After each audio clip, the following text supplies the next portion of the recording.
بسم اللہ الرحمن الرحیم۔ السلام علیکم آصف وائس ٹی وی کے معزز دوستو۔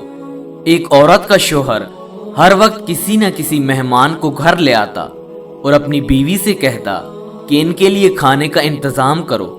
وہ مہمان کے لیے کھانے تیار کرتی۔ آخرکار وہ روز کے معمول سے تنگ آ گئی۔ ایک دن وہ رسول پاک صلی اللہ علیہ وآلہ وسلم کے پاس گئی اور کہنے لگی، یا رسول اللہ صلی اللہ علیہ وآلہ وسلم، میرا شوہر روزانہ کسی نہ کسی مہمان کو گھر لے آتا ہے اور میں کھانے بنا بنا کر تھک جاتی ہوں۔ یا رسول اللہ، کوئی ایسا طریقہ بتائیں کہ میرا شوہر کسی مہمان کو گھر نہ لے کے آئے۔ اس وقت نبی پاک صلی اللہ علیہ وآلہ وسلم خاموش رہے اور وہ عورت نبی پاک صلی اللہ علیہ وآلہ وسلم کی خاموشی دیکھ کر گھر واپس آ گئی۔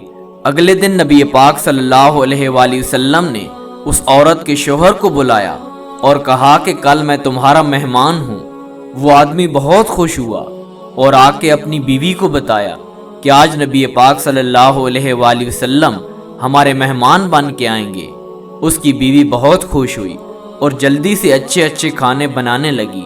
جب نبی پاک صلی اللہ علیہ وآلہ وسلم اس عورت کے گھر آئے تو نبی پاک صلی اللہ علیہ وآلہ وسلم نے اس کے شوہر سے کہا کہ جب میں کھانا کھا کے واپس جانے لگوں تو اپنی بیوی سے کہنا میرے گھر سے نکلنے تک پیچھے دیکھتی رہے۔ اس کی بیوی نے ایسا ہی کیا۔ جب نبی پاک صلی اللہ علیہ وآلہ وسلم واپس جانے لگے تو اس عورت نے کیا دیکھا کہ رسول اللہ صلی اللہ علیہ وآلہ وسلم کے ساتھ سانپ، بچھو، کیڑے مکوڑے سب ساتھ جا رہے تھے۔ وہ یہ منظر دیکھ کر بے ہوش ہو گئی۔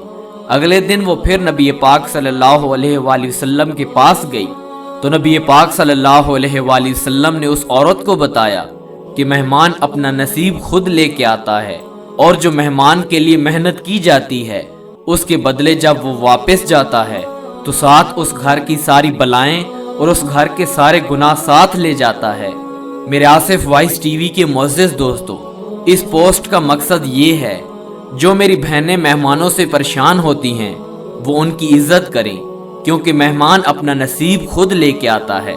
دوستو، ایک اچھی بات کو دوسروں تک پہنچانا صدقہ جاریہ ہے۔ شاید آپ کے آج ایک شیئر سے ہر کوئی اپنے مہمان کا ادب کرے، ان کی خدمت کرے اور اپنے تمام گھر کی بلاؤں آفات کو دور کرے۔ جزاک اللہ۔